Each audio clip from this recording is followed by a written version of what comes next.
All right. Well, thanks everyone yet again for joining me on our ventures through different wine country. This time, before we kind of get into things, for those of you that haven't already, go ahead and open all the bottles, especially the reds. Leave the cork out, let them kind of breathe for a little bit.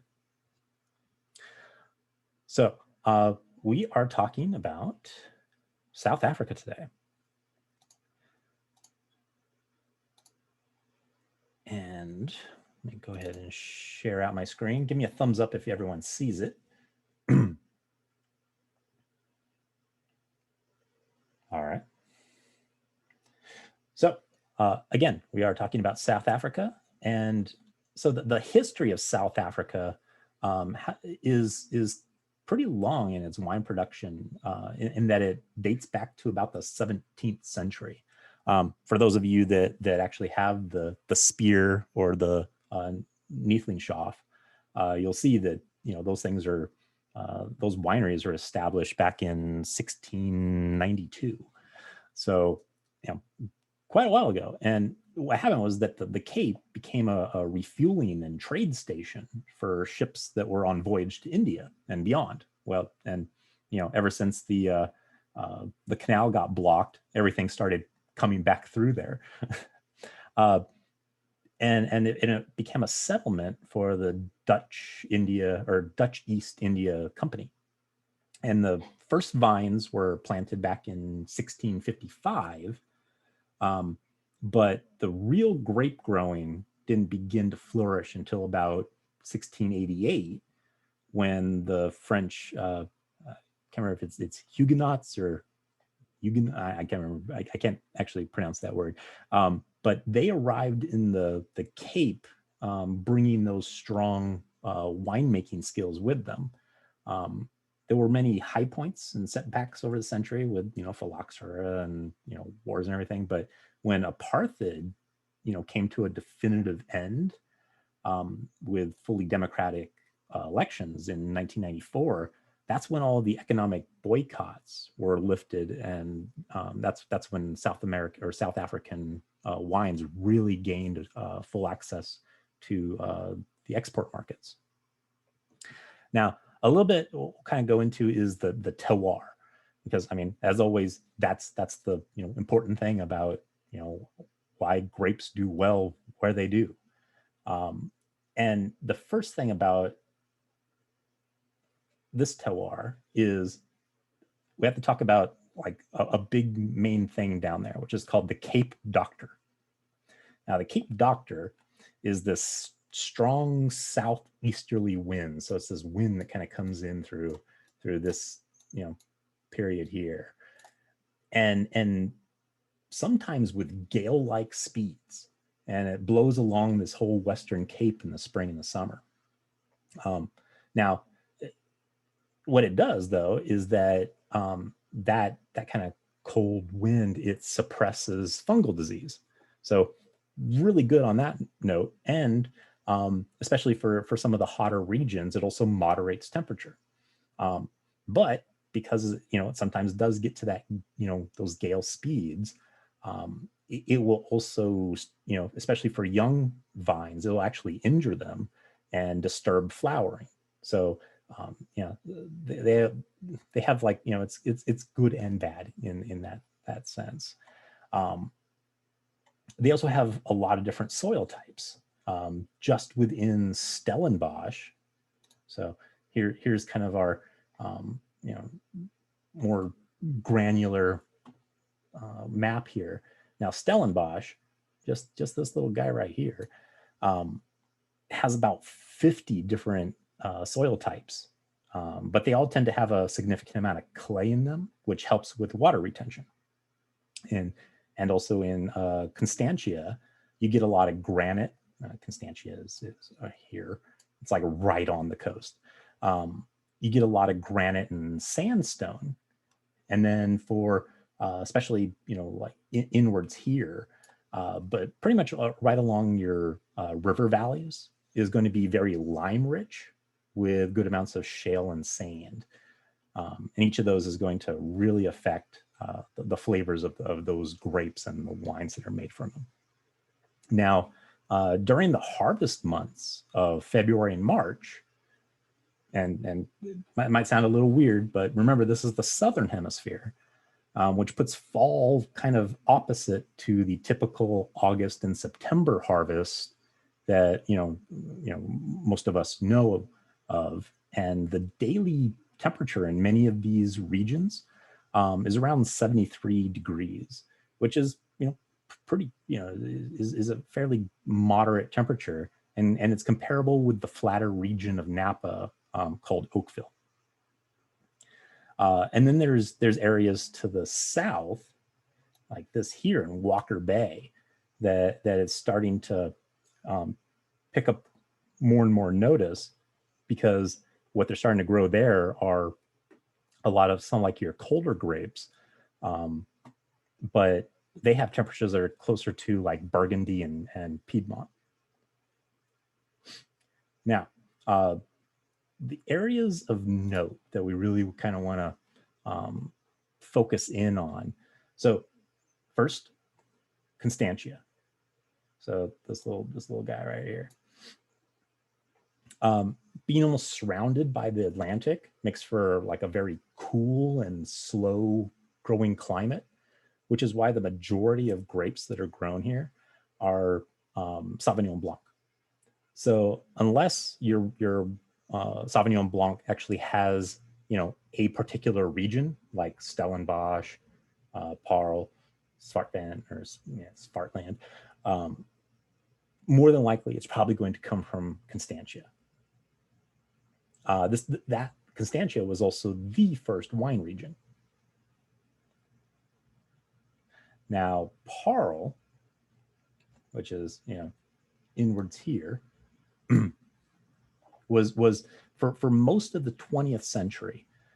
This was the heart of southern African wines, and makes a lot of your typical varietals that are found in this region. That's Chenin Blanc, Pinotage, Cab Sauv, Merlot, and Shiraz.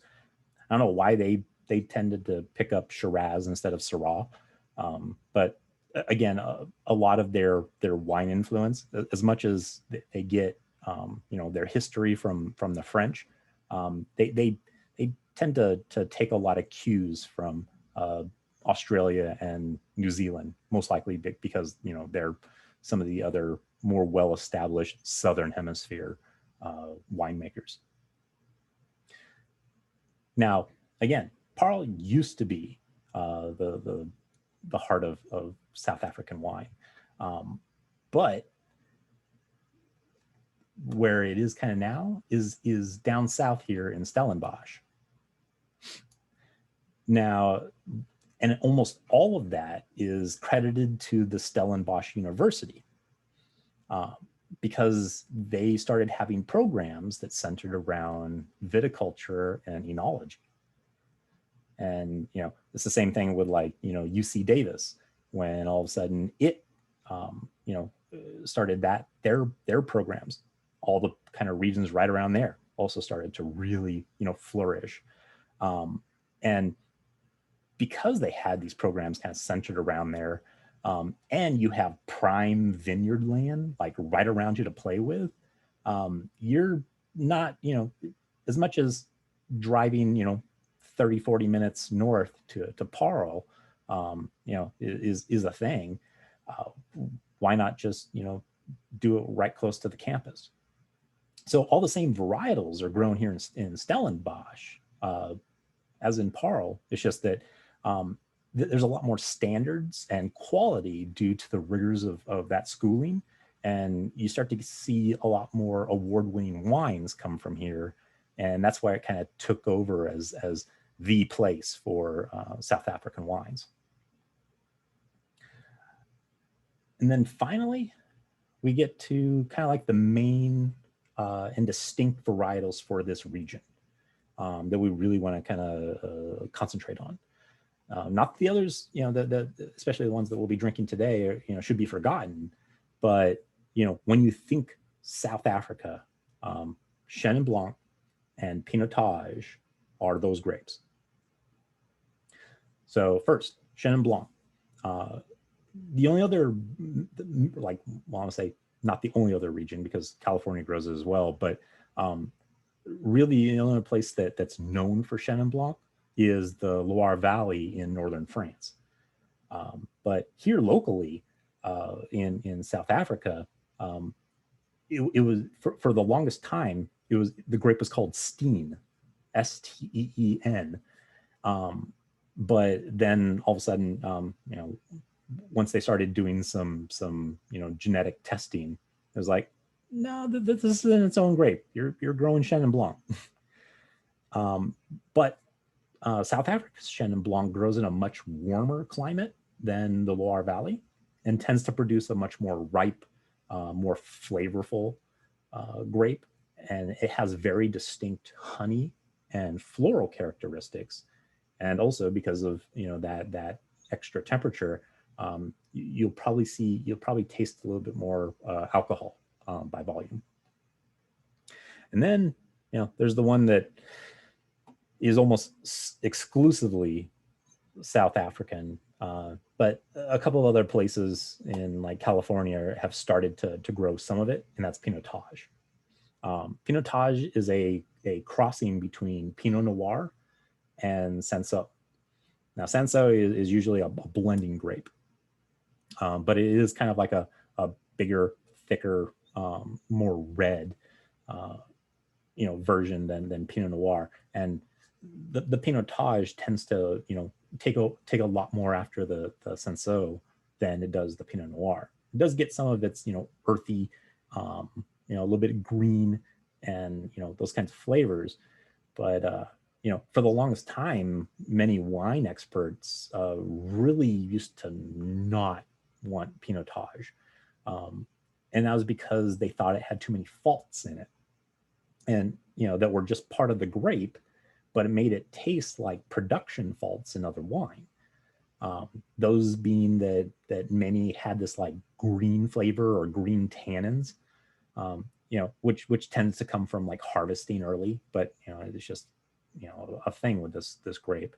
Or and it was one of the key things that whenever you'd smell Pinotage, especially back in like the 2000s, that as you were smelling it, it would develop kind of like an antiseptic or banana aroma to it, which is characteristic of Brettanomyces.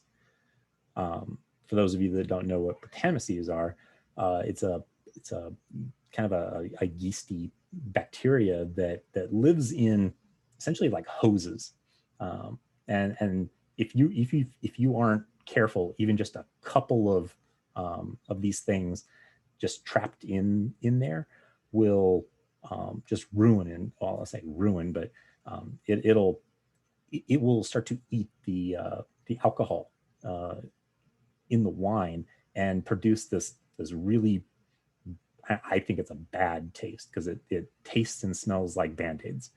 But there are some wine raters out there like Robert Parker that really love that, and they think that he thinks that it gives it character. I'm not of that opinion, but hey, take it as you will. But if he's rating things and it's from South Africa and it's got a high rating to it, more than likely it's probably got much more of that flavor to it than as usual. And on that note, my lecture portion is done, but does anyone have any questions before we move on to the tasting?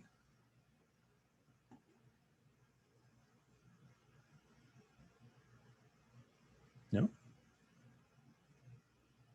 All right. So Rick, can you hear us? Yes. So is that like diacetyl, the flavor that you're talking about, the Band-Aid banana? So when you're brewing beer and it's got like an infection, it'll have diacetyl. I'm wondering if that's the same kind of flavor profile you're talking about with the Pinotage. I'm not sure about the actual compound. Like I said, I just know it from that because of that antiseptic Well, in Pinotage, that's, it doesn't come from the Brettanomyces. It's just that it will just kind of have it natively. But many other wines, if you have them from anywhere else, and you start to get this kind of weird, funny, latexy smell to it, that is a fault, in the winemaking process, and mostly because they didn't clean out, some of their equipment. So Richard, this is hilarious because my friend and I were wine tasting in Michigan, and we'd been wine tasting several other places. We weren't driving, and I smelled it, and I was literally like, "This smells like Band-Aid," and everyone around me were like, "Oh my gosh, I can't believe you're saying that." And so now I'm like, I was right. And they weren't cleaning their equipment correctly, but nobody else thought it was particularly funny. But I said, this is what it smells like. Yeah. Yeah. And like I said, some winemakers, because they cater to, somms that have fatigued palates and are looking for something new and novel, and so they go for the funkiest stuff. And yeah, again, some winemakers will actually introduce it in order to, and they'll just have like one barrel that has it. And, that way it's super funky, but then when they blend it with everything else, it only has like a little tinge of, that latex, then, instead of it just being like, big Band-Aid in mouth. Anyway, it's very funny. We joke about it now, but now I'll have to tell her, like, hey, it's a thing. Yeah. All right. So for those of you that I didn't hear the lineup, we'll be going through the Sauvignon Blanc, and then the Chenin Blanc, and then the Pinotage, and then the Cab Sauv. So, up first, our Sauvignon Blanc. Nope.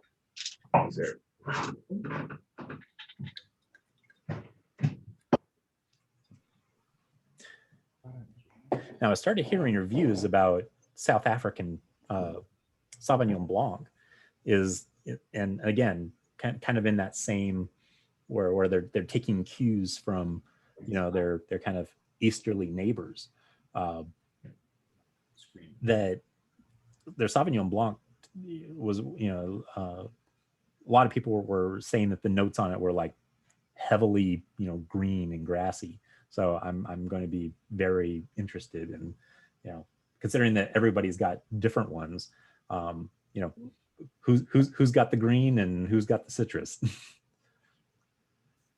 So as usual, we'll go through our deductive process. First on there is our sight. So we're going to be taking this and holding it about 45 degrees up against a little piece of, something white. Nice things look really pale. There you go. Yeah, this is really just a touch of that, straw color. So this is more like pale yellow. It's not light enough to be straw yellow, but yeah, I'd still say this is, on that yellow scale. It goes down the glass fast. Very clear. Yeah. All right. Now I'll give it a bit of a swirl. So clear. And then after you've done that swirl to kind of coat the glass, give it one more to really kind of give you an idea of the legs that are on this thing for the tiering. Stone? No, I'm not getting it. So you're saying it's either like any grass or citrusy, and more towards those are pulling down fairly thick. Mm-hmm. For a white, I would probably be putting this at like 13.5, 14. How's everyone else's? And ours is 13.5. Ours is 12.5. Oh, does it say where yours is from?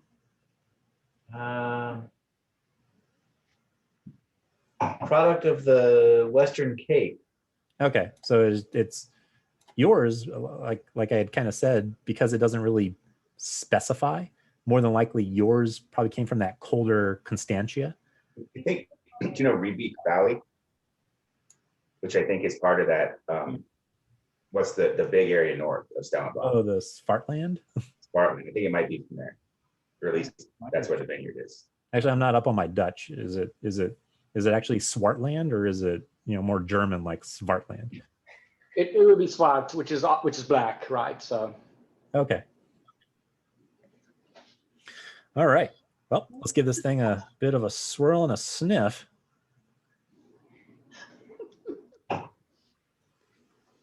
Whew. It's fruity. It is, but it's not green fruit for me at least. No, It's more mature fruit. more like your. Definitely, it's a lot greener and a lot more minerally than their other Sauvignon Blanc, other Spier Sauvignon Blanc. Oh, so you got the Spier?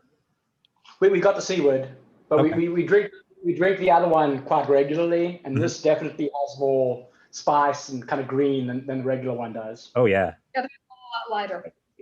Right. That's our normal like Tuesday night grill out Sauvignon Blanc. All right. What's everyone else smelling? I've got a lot of, I get a lot of grass. But remember, ours is from way inland, so. Oh yeah. Which is interesting. I would have thought that a lot more of the citrus was going to come out instead of the green. So, okay. Well, it's a sheep farming area, so you may be getting some of the sheep. Yeah. That's what I was reading. It was sheep and like ostrich farming. It's actually very dry. I didn't actually realize they were actually doing wine growing up there, because it's a very dry area. I'm a little surprised, but I But guess. in Elgin, I know. I mean, I couldn't believe how far in it was. I was like, wow, that's really far in. Yeah, I think they were reporting that like the hot spikes in that kind of Elgin and Fires. and the Klein Karoo, that it was like upwards of like 104, 105 degrees. It's been since 1896, apparently. So a long time. Okay. There's always fires and constantly. It's like those parts of California that are always on fire. It's that part of the Cape is always on fire. All right. So is anyone getting much more, more mineral and citrus, or is everyone kind of getting Mineral. the You said a lot of mineral. like green, grapefruit, grass, bell pepper? Little bell pepper too. Bell pepper here too. That's what I don't like. All right. Well, let's go ahead and give this thing a taste. Cheers.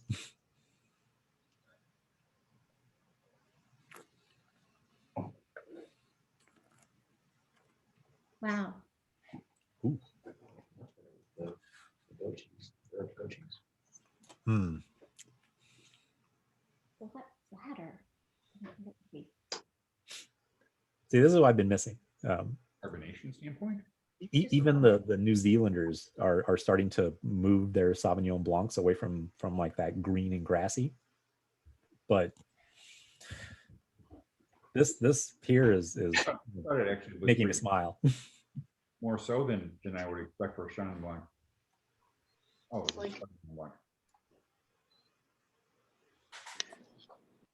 The mineral definitely comes through much more in the taste for me. There's like, Sweet white. there's definitely a rocky mineral granite something that comes through on the palate. Yeah. Yours a bit. Yeah, it's like right at the end. It's like this like weird wet stone. Yeah, I'm not sure exactly how to describe it. It's not quite as strong as granite, but yeah, there's something in that. And the three of us were drinking.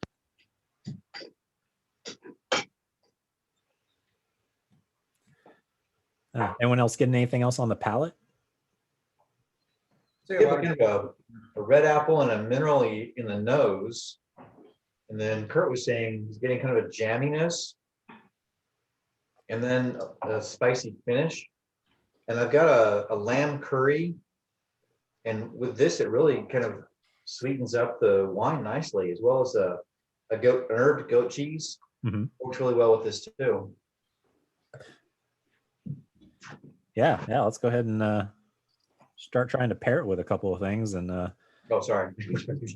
name out some things that go well with it. I think I posted my my cheese board onto the event page, and the one I'm really excited about is this pineapple goat cheese, because I mean that's one of those other flavors that I'm getting in this wine is pineapple. So I can't wait. I think we should be doing something right now. Just sort of not. Right. Me either. Bought a Pinot Gris this week to pair with some nice chicken teriyaki. I was expecting that green apple, and it turned out really like melony. It's like So we had a smoked gouda, which we thought went really nicely with this, but we actually found the goat cheese kind of, I don't know, Too creamy. it was too creamy for that particular wine in our. Gouda was an excellent pairing, Not that so we didn't- thank you for the recommendation.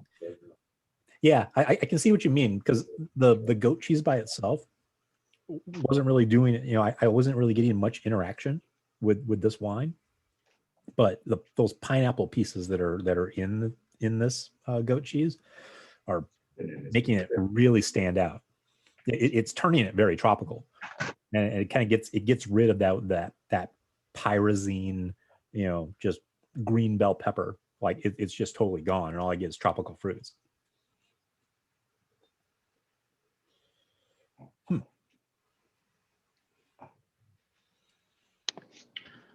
So by the way, Richard, while we're waiting on that, you had mentioned that you weren't sure why they were using Shiraz as a name, kind of with the.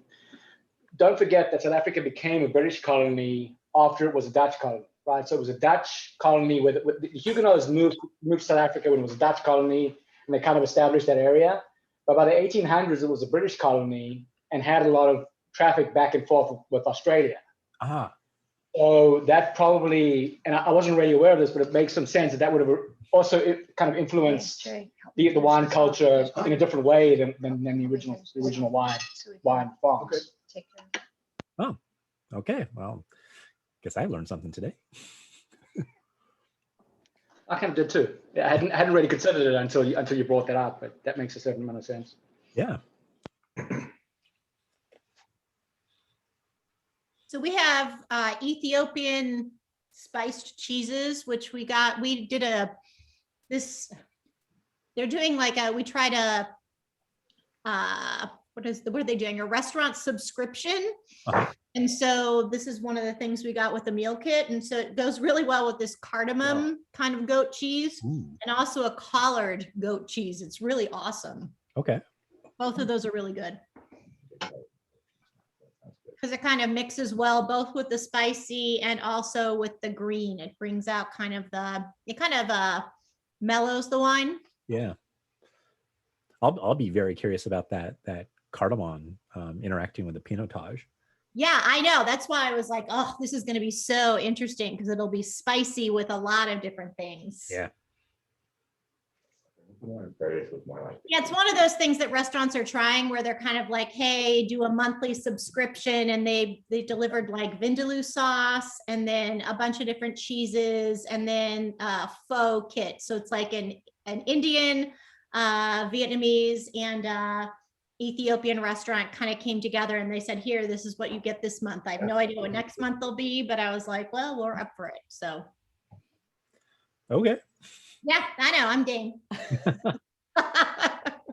All right. Everyone ready for number 2? Cool. Our Chenin Blanc. That one you get heavy. I didn't realize that. Well, I don't think it's just cardamom.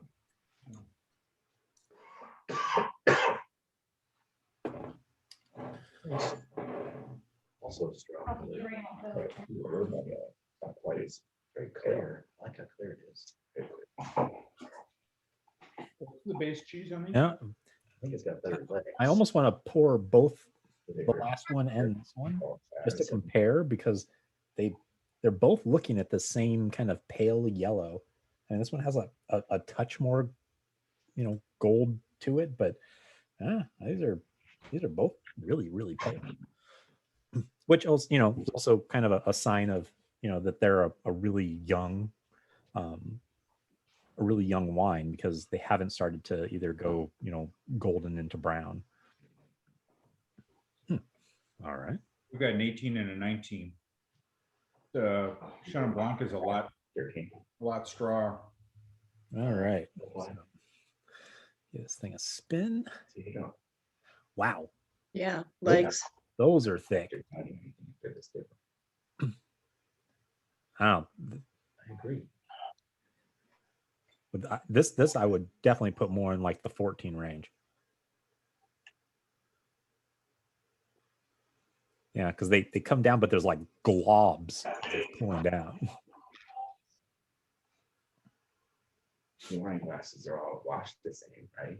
Is it like one machine wash, one hand wash, maybe? No, they're both machine wash. Yeah. Maybe cleaner. Well, that's why I try to say to spin it a couple of times, just in case you do have some like glass cleaning residue that would kind of put some of that off. Yep. Sure. No, it's definitely higher alcohol than your usual white. Yeah. All right. Well, let's give this thing a spin and a sniff. Oh. Oh. Mm.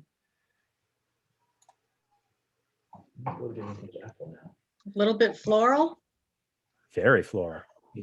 And so this needs to open up a minute. When we first smelled it, it was kind of green apple, and then that went away, and then that floral, maybe a little bit of a melody smell came.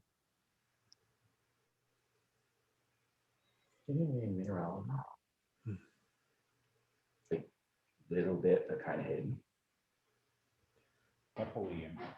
Maybe a little bit of like pear and peach. I don't know if it's because of the comparison, or like you said, it just opened up. Yeah. But the big main thing in this is that kind of like white honeysuckle. Oh yeah. Yeah. It's very much that white flower. What? Wow. Because as much as I was expecting more on the honey end, like in that kind of polleny, but this has much more of that kind of clean, just almost like perfumey.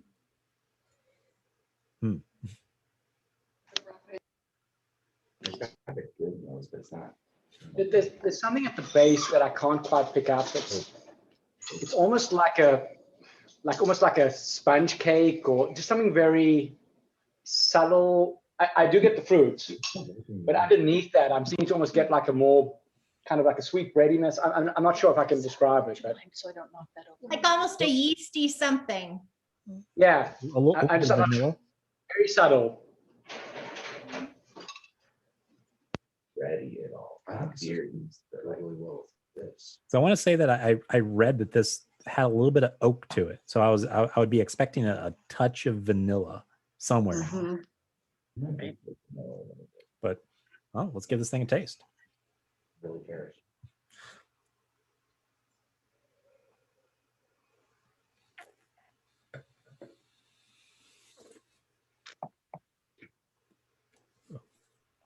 Oh wow. Ooh. I think it's a little bit that stone fruit kind of a thing. Really? Yeah, that's that aromatic Chenin Blanc.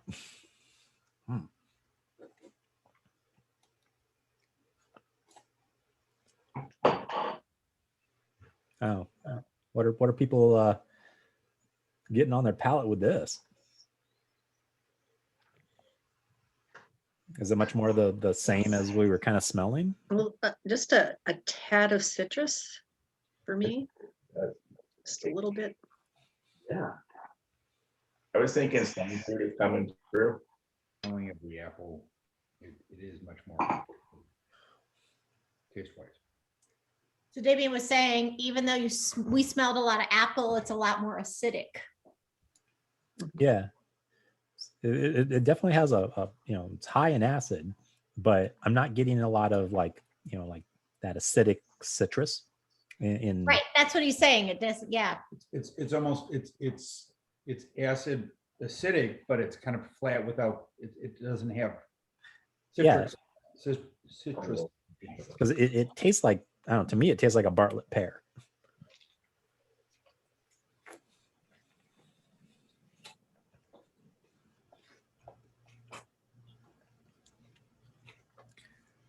That top and bottom should be But the still with that same amount of, same thing. Is that really nice?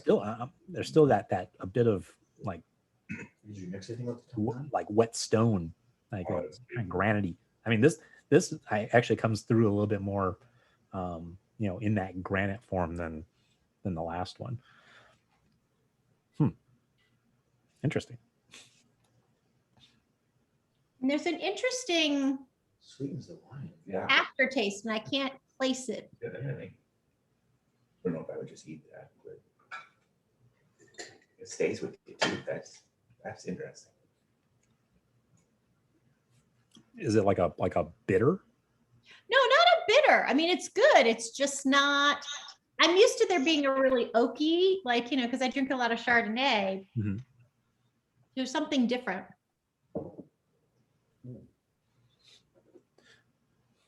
With the No, I mean, I'm actually, anything, it seems like. unless I'm being influenced by it, I'm actually I'm tasting some of that yeast that was kind of mentioned before. That maybe this was kind of left on the lees, which means that like that yeast, instead of them racking it off and it just being just the wine, but leaving those dead yeast cells to really kind of bring out a little bit more of that kind of bready, yeasty bits to it. Yeah, and maybe that's what I'm tasting on the aftertaste. It's just interesting because usually, you get a lot of oak on the finish, Mhm. and this is just something different. So it's cool. But yeah, it's also really like hot. Like after after it goes down, I can feel it. Like those alcohol fumes. Mhm.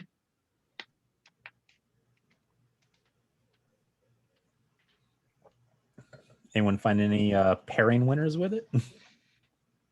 A lot, yeah. So we did it with the bruschetta, and I think the citrusy from the tomato kind of like makes the taste of the wine almost go away entirely, which is weird. It's almost like drinking water. And then the tapenade or whatever with the olivey stuff really made a sweet taste on the wine that was interesting and tasted good. Well, I was going to say that anything salty, because of this having at least to me, it has such a high acid content to it, that as soon as you introduce salt, which will kind of negate the acid, it would just kind of make it like really smooth. I had some prosciutto with it, which was nice. A little prosciutto. That was good. Yeah, I'm trying to listen to pecorino, and that's working out pretty well. We're finding it brings out the bread. Like we're tasting yeasty bread, not whatever else is on the bread. That's so interesting. I would bet the prosciutto with all the fat in it would be really to compare with the acid. Yeah, it does. And the saltiness too. Oh, okay. I don't want to try the salty. We're actually eating a spicy chicken curry. Like that. Sweet whites, slightly sweet whites with the curry with the spicy is actually a really good. I found in general is really good combination. Oh yeah, well that's in 2 weeks when we do Germany and Austria.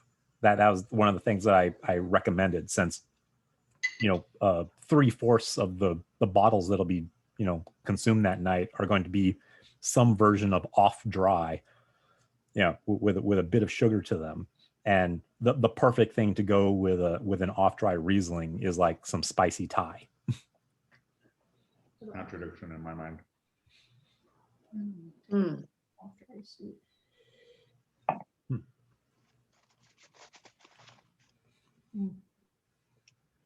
Okay, I like it. It's just an amplifier of. It ends up tasting like water. That's what he was saying. Yeah. So your comment of it ends up tasting like water, but whatever you eat with it is just intensified. Magnified. Oh yeah. Which is just bizarre. So one of the cheeses that I had like whole peppercorns in it, and that did not go well with this. Oh, because it magnified the peppercorn. You're Oh, like, too much pepper. peppercorn, huh? It just started to just taste like wood. Like it didn't even taste like pepper anymore. It just tastes like wood. Do you have a blue cheese in your kit? No, there wasn't any blue cheese. We have blue, so we will have that with the red because, you know. I thought this did pretty good with the blue, actually. Oh, really? Hey, Richard. Yeah. You ever had this rosé from Austria? No, I have not. The wine steward at my store said it has a really unique lemon finish. So she talked me into buying it and said it was like the best rosé she's ever had. She's doing Austria and Germany next time. I would wonder what red. I mean, other than what would be the red that would be from there? This grapes, we're gonna make some of that. I can't think of it right now, but. Yeah. I was going to say Blaufränkisch, but no, that's a German white. This is more of the pepper. And this is the cardamom.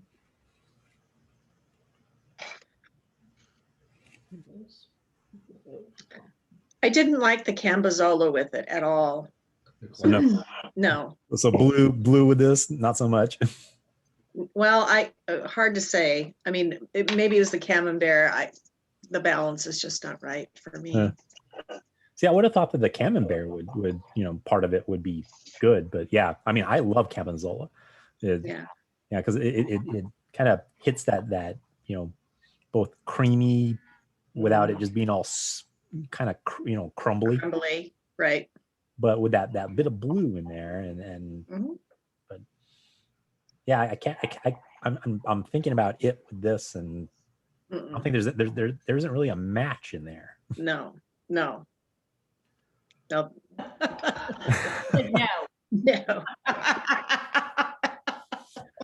All right, how's everyone's glasses looking? There is no match in there.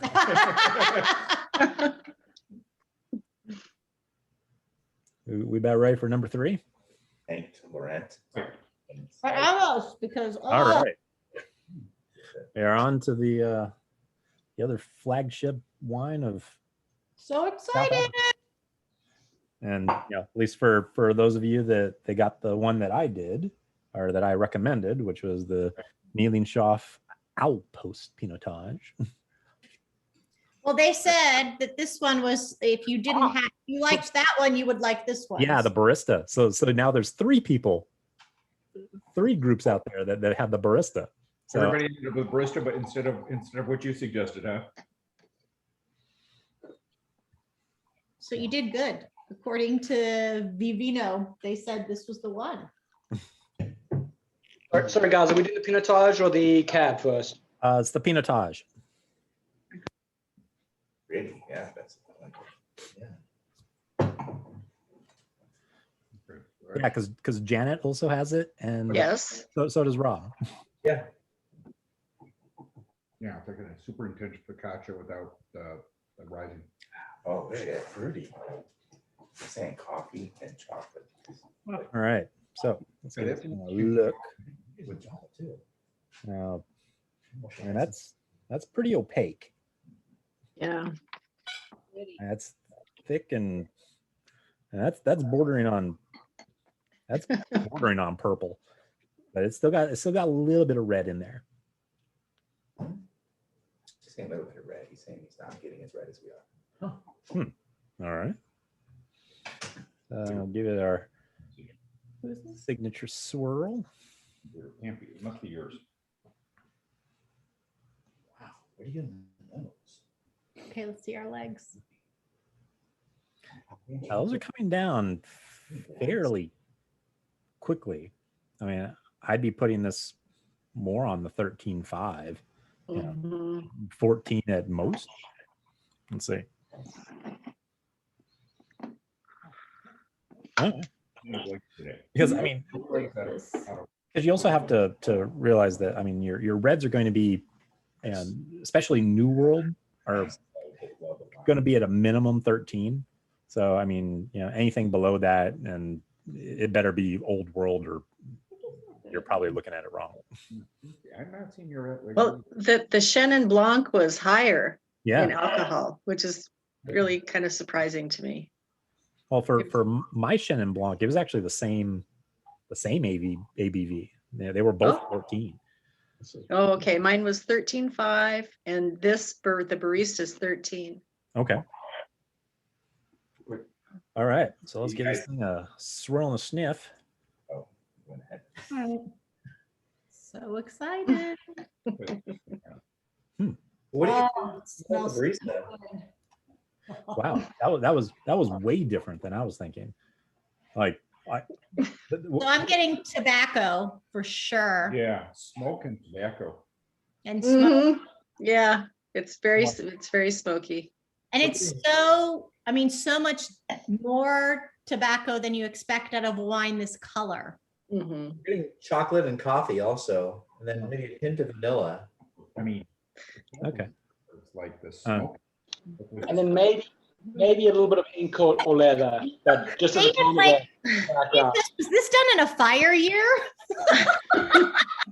Oh, you think it's got smoke taint? I know. Because we bought wine that was done in a year that when California was on fire. So like we actually bought a wine that was had Smoky. grapes that had been grown in a fire. Dark horse. Lisa asked her, like, what are you guys smelling on? Because I think you guys have the owl as well. Okay, so this is the. Yeah, as I said, I think I'm definitely getting that tobacco but there's also like a background of either like a leather or an ink, something kind of more like a backbone, and then definitely tobacco on top of that, some other spices as well. Yeah, I was gonna say I'm getting a lot of like for this one a lot of ripe like blackberry, but I'm getting vanilla and cinnamon. So I would give it red. Yeah, cinnamon, I guess. There's definitely a spiciness. I'm not sure if I already get but yeah, the cinnamon definitely. But and again, this makes me happy because I was avoiding Pinotage for the longest time because every Pinotage that I had that, you know, that What's wrong with you? the latex smell and taste. Yeah. Lisa's Yeah, it was definitely considered to be a junk grape up to probably at least the late 90s. It was considered a junk grape in normal wine circles. So I feel like give them that coffee. All right, well, Fruit's kind of let's give it our taste. It's taking time for it too. Yeah, there's a whole lot in here. Did you try this yet? I keep thinking there's apple in here too. That's got some complexity to it. Leather, smoke, all that. It's like barbecue sauce. Yes. Yeah. This might be nice. It is a. So the barista one is definitely got a lot more like smokiness to it. It does. Oh, wow. That's the most predominant scent. Okay. Damien's ready to buy a case to go with barbecue. it goes well. It's over to Carson's right now. my favorite steak wines are either going to be Malbec or Pinotage, right? So those usually are my favorite steak wines. So, barbecue is a good choice to go with Pinotage, I guess. So this is not going to be a Jack Stack barbecue, though. This is going to be more your Joe's barbecue, is what we think. Yeah. There's some Chicago references in the chat that some of us outside of Chicago don't understand. So, That's actually pairing barbecues and what you would pair with. Surmising what a Jack Stacks is versus. We don't Joe's. really know that either. But I'm surmising Asher, that Joe's is good stuff, and Jack Stacks is it sounds like a commercial name. See now, like on the palate, so I wasn't getting the tobacco on the nose, but I'm getting like this weird, not so much tobacco, but almost kind of like cigarette ash or cigar ash. I almost get juniper Okay. or something in that family, like Right. that kind There's of. something else. Almost like a menthol. Yeah, or that in that family of, you know, whatever that would be, but that kind of herby. Botanicals. Yeah. Hmm.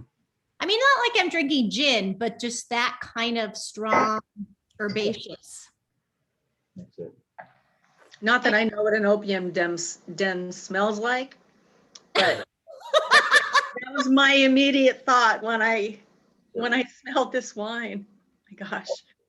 I mean, because it is tarry. It's a tarry smoke. Yeah, agreed. But not like a bad tarry. I mean, it's good. It's inviting, but it's just very, it's distinctive. Interesting. I've never been to an opium den either, but I feel like I know what it would smell like because of all the movies, the color themes of those movies.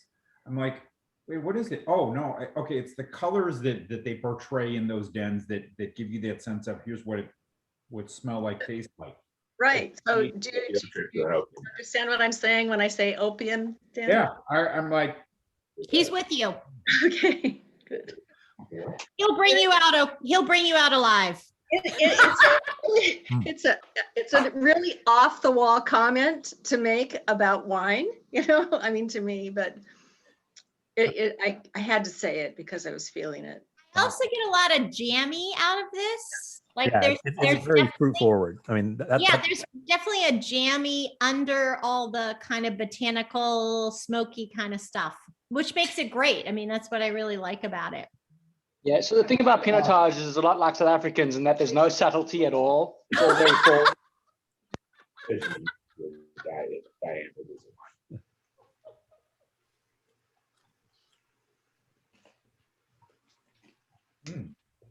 There's some spicy pepperoni. All right, Richard, I'm going to try it with the chili cardamom cheese. Ooh. That should be a treat. Oh, so good. Oh my gosh, it's amazing.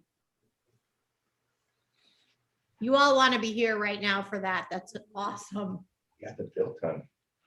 yeah, I'll definitely have to make a note to, next time I do, like this wine or, another Pinotage. Yeah, something in that. It's so good. Because it takes the notes and it amplifies them a little, but not crazy, but it's a really nice. That's so good. Yeah, still for me, this didn't really go well with I was thinking it would, but it did not go well with that black peppercorn pecorino. But it really went well with the blueberry lemon fontina. Oh, weird. Yeah. oh wow.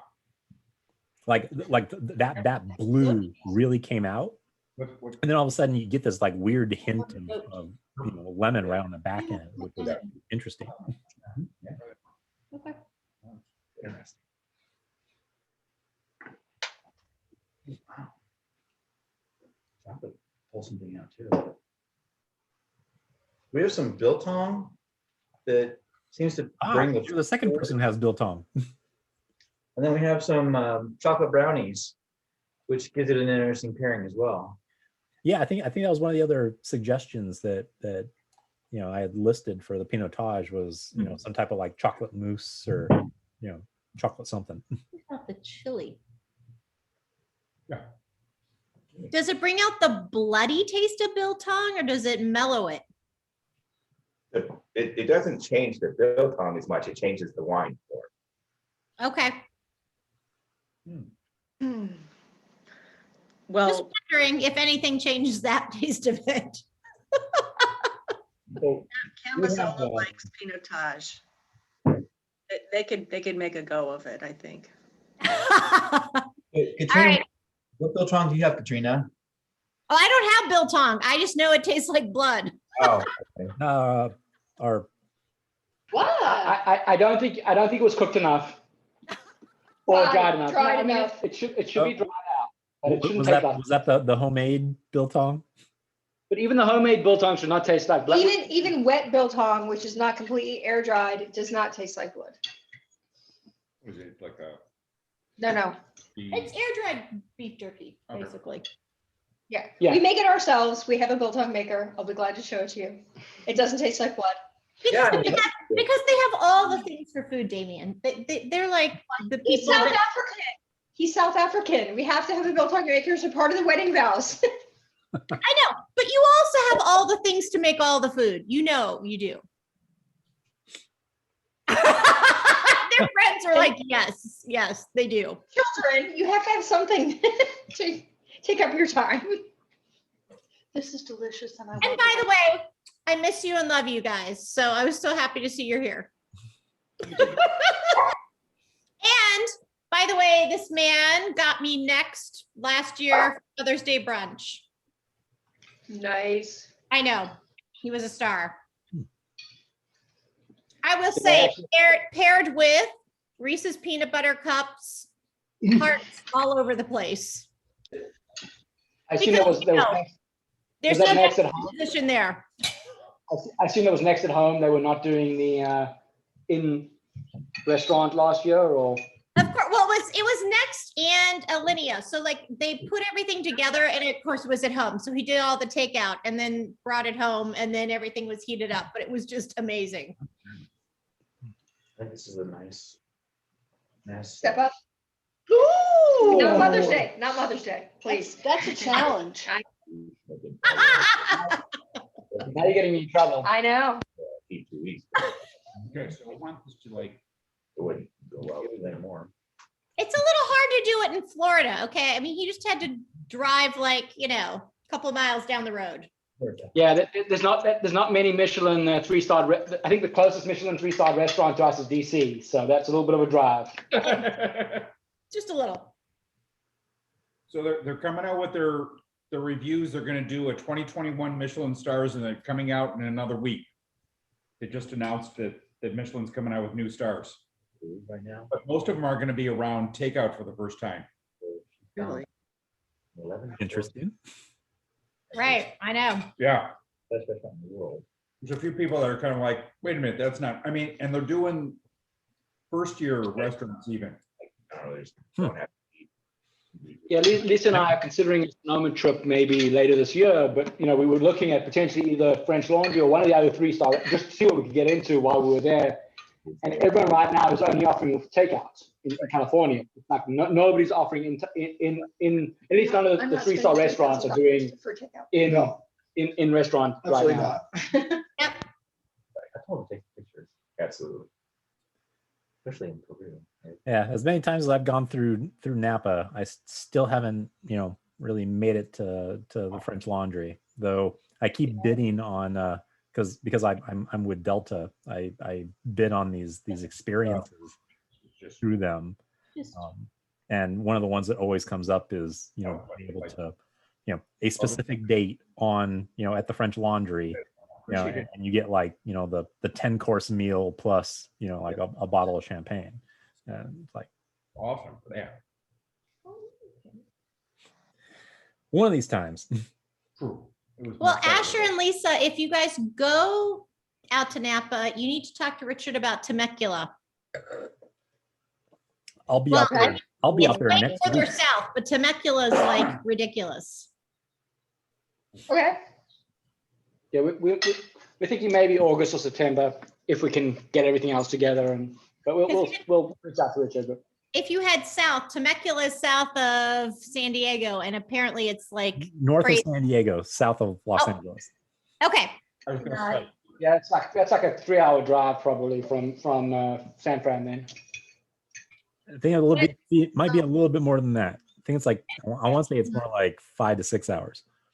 Yeah, Probably not happening. Phoenix. Sorry, Richard's in Phoenix, so for him it's close. But for if you're flying into San Fran, Yeah. For me, driving from here to Temecula is about 5.5 hours. But yeah, I can get up to Napa in about 8 to 10. I keep meaning to ask you, Richard, what kind of IT do you do? Twice. What's that? What kind of IT do you do? I'm like endpoint management and cloud migration. Okay. That is delicious. Yeah. I've been doing IT for decades, but right now I'm doing a product PLM migration to a cloud using PTC's tool. So manufacturing right now. Okay. So I understand what you mean by cloud and all the other pieces is. Yeah, I kind of specialize in Azure, but I'm trying to branch out to AWS. But I'm very much a Microsoft whore at the moment. There's that challenge. You want to be everything to everybody, but it's gotten so wide and diverse that you can't anymore. Yeah. And especially if you've been doing it long enough, there was that point where you could be everything to everybody, and then all of a sudden it's like, wait, it got way too deep. All right. How's everyone's glasses looking? We ready for our final wine of the night? I feel like I'm tasting something here. Oh, I know what it was. All right. That actually was the most interesting wine I've had in a while. Oh, the Pinotage? Yes. I mean, Have you had Pinotage before? not that I'm aware of. Okay. Well, So, I mean, it was, as I said, the first time I put my nose in the glass, I was in disbelief. I didn't want to say anything until someone else said it first. True. glad to have given you that experience then. Yeah. Well, yes. Thank you. All right, but now we are on to our cab. Though I think some people out there, it wasn't just a cab by itself, but at least one of them out there was a cab blended with Senso. We switched to Roth wine instead of that one. Oh, okay. So it's not you're back to a single varietal. And the vino folks said that the one that I had is like leathery, and I don't want leathery wine right now. Wow.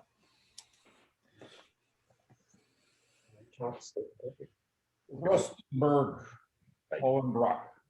You like garnet? Well, it's 14%. Oh, wow, look at those legs. So as we're looking at this one, I mean, it's just as opaque as our Pinotage. But I'd almost say this one's a little bit more red than the last one that we had. It's definitely still in that kind of, just dark red. Yeah. Wow. Okay. A little clear, but not much. Yeah. I was expecting the cab to be, even more thick and tanny than the Pinotage, but I'm hoping that this still kind of stands, out as the the biggest wine of the night. But I hope I didn't fatigue everyone's palate with the last one. So let's go ahead and give it a spin. All right, you can look at my legs. Now, I mean, that there kind of gives me a little bit more confidence that as you're looking at the tiering coming down, Oh yeah. Not only the thickness, but that there's color.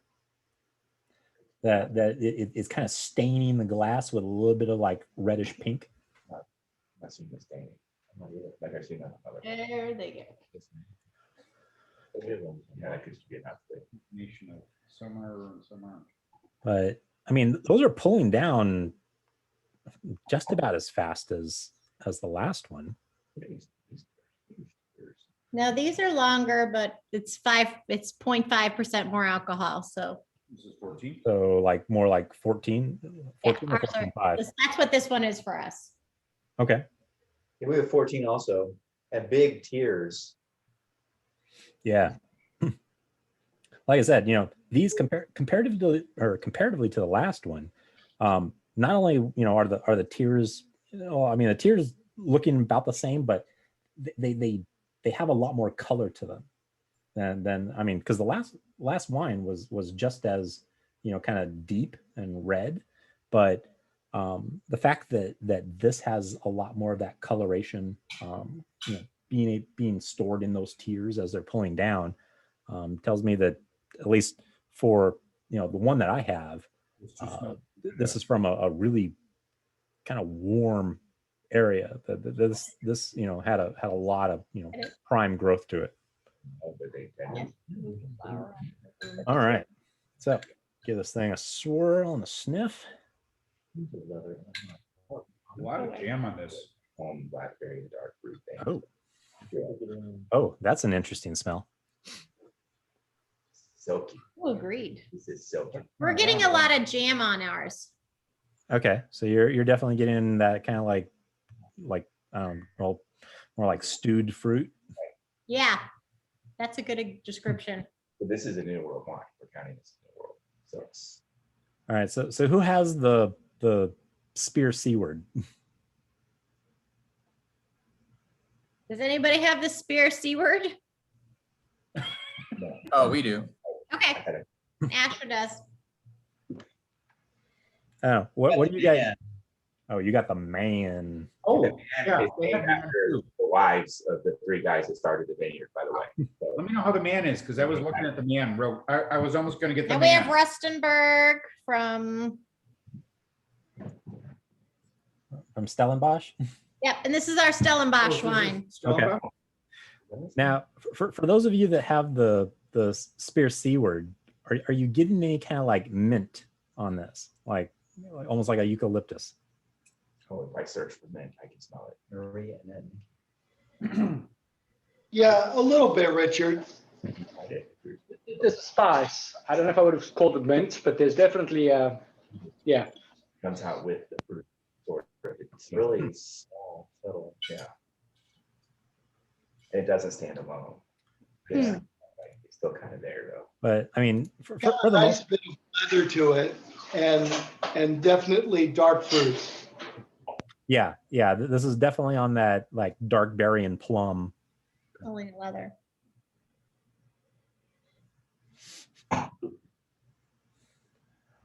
So how, Rob, Kurt, how's the man? Yeah, that's Damien almost bought the man. So we almost had 2 men here. So we're getting that dark fruit, and I think there's like a hint of that mint you were saying hidden in here, and a little bit of vanilla. I'm getting a little bit of oak also, and a hint of silky smooth tannins. Yeah, definitely the silky smooth. We're very silky. All right. Wow. Like I want to drink. Well, let's see if our palates agree with our nose. So, cheers. Ooh, a little bit of vanilla on the back. Like this is really close to what I would expect from a California Pinot Noir. It's got a little bit of a.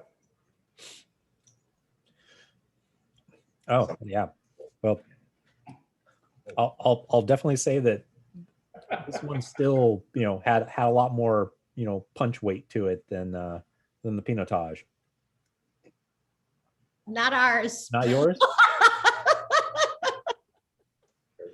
This one, I mean, it's very smooth, but the Pinotage had more mouthfeel. Okay. Unless you think differently, but It did, but it's got a real forward taste to it that I like. A forward and a finish. you like the forward. Is it like the dryness of the wine that like has that tongue bitiness to it? Yeah. I mean that's the acid. This one has a lot more acid than the owl did. Wow, the curry makes it, the acid come forward. is tongue bitiness the technical term for it, or On the fly, technical term. No, I mean, yeah, this one has a distinct amount of acid and tannin to it. This one is more tannic. Absolutely. It just doesn't have the Pinotage just has so much smoke. Mhm. It just has a much bigger mouthfeel. Yeah. this is more tannic, but it's not super tannic. I mean, it's not. No, No, but compared to the Pinotage, Compared to other cabs, I would call this a very light tannic. Yeah. yes, Agreed, Yep. completely. Yeah, That's compared- why I'm compared to like a- disappointed because I love a very tannic wine. So This I'm is- like, this is a really light cab. This is compared to like a Napa cab, yeah, this wouldn't stand up. But I mean, in comparison to the rest of South Africa, this was this kind of held its own. Right. I like Damien's description. This is a beginner cab. Oh, they're playing with wine toys. Look at that. We could I guess that's why I like it, because I'm not usually a cab fan, but this is okay. So I guess I'm still in the beginner cab category. Can I try it? I have There you go. a glass full.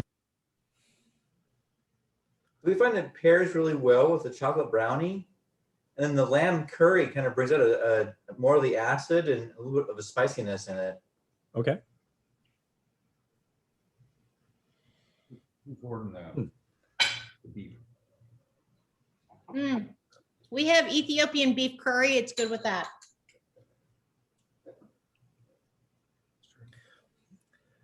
Yeah, for me, like right at the end of this Yeah. Spier Seaward is almost like a Oh, somewhere between like a chocolate and cola. ooh. That's where the finish is for me on that. So I don't know if I love the chocolate. I think Somewhere between two things that don't taste like each other at all. brownie sort of tastes like. Chocolate and coal. No, not coal, cola. I see Oh, what you- cola. I thought you said coal. I was like, Richard, have you really chewed on coal before? And if you have, I don't want to know. Well, you've tasted pencil, which is kind of in that graphite's kind of like coal. So I can imagine what coal tastes like. I literally have horrified several students by discussing how I've eaten paste before. And they were like, come on, you have not. And I said, yeah, if you're a kid of the 70s, everybody's eaten paste. It tasted awesome. It was like cherries. It was fabulous. It was. Yes, they like put a big glop on your like desk. Anyone who was like went to school in the 70s, we all know what we're talking about. They give you a big glop. It smelled like cherries. It was good, but Okay. Sorry, Katrina, all of us went to school in the 80s, so we don't know what you're talking I about. know I'm older. There it is. But I'm telling you, anybody who went to school in the 70s, we all ate the paste at some point. Not all of us. Okay, I finally found the pecorino with the black peppercorns. Yeah. This is the wine for it. There it is. Okay. Oh, Thanks, yeah. Richard, for saving me, but I'm telling you. I've looked up websites. There are websites that talk about I ate paste. So It's rough. I'm not the only one. Yes, sir. Are they all by people who also licked windows? And it ain't paint, like lead paint. I know. They also tried to lick the flagpole in the winter. Wholeheartedly agree. You know there's a movie about that. That actually. I've never heard of such a Christmas movie. Story. A Christmas Story. Wow. I should watch that sometime. You should. It would be very fragile. My family quotes 50% of the lines from that on a daily basis. Anyway. Yeah, I am not a fan of. Well, I think this is just a personal thing, but every time that I get the Costco cheese flight, I wonder. their cheddar is always cave aged, and it tastes like a damn cave. This is. I hate it. I've recently been to a cave. I know what that tastes like. Because I ate paste, but he licked a cave. No, he didn't really. And then just whatever other shit you do. So YouTube, the internet says that. He worked in a mushroom farm, so he knows what caves taste like because he worked there for years and years. And that's Wow. I don't know what I'm doing with any of this. We bring up the rest. It's enough. I would- This was good with blue cheese. Yeah, 100%. I would have to just do that. Wine in. I would say this is the best wine with the blue cheese. Yeah, I mean, usually cab and blue cheese are kind So of a did match it made try in it with heaven. the Did it go with the Camboza? Cambozola. Cambozola.